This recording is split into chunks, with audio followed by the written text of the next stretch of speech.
The FEI, the organization that allows this to happen in their warm-up rings, just changed a rule to no longer make it an elimination offense if a horse bleeds in competition, even when it is caused by the rider or the equipment. This is someone riding in a singular draw rein with no other regular rein in the warm-up ring, ripping off their horse's face.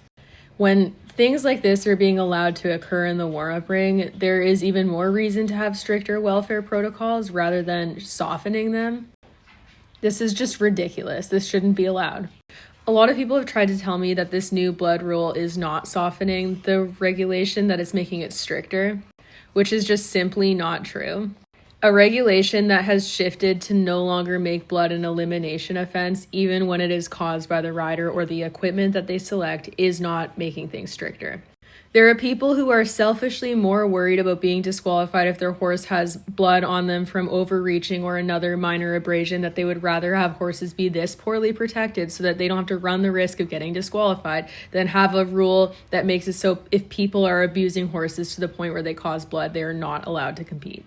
At the bare minimum, if people insist on making a loophole so that people can continue to compete in the event of accidental blood that is not a big deal, it shouldn't include blood that is caused by the rider or the equipment.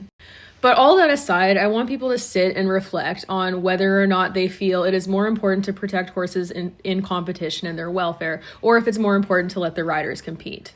Because really, is it the end of the world if you get disqualified due to blood on the horse, even if it's a fluke thing that's not a big deal or a major injury or your fault? Is it that big of a deal if it protects horses from being forced to compete when it is the fault of the rider? Because frankly, if it's about the horse, I think people should just suck it up and deal with the risk of being disqualified if your horse has blood on them. Boo-hoo, you live to show another day. Stop prioritizing competition over horse welfare. I'm going to say this bluntly because I'm so sick and tired of people supporting mistreatment of horses in the name of competition.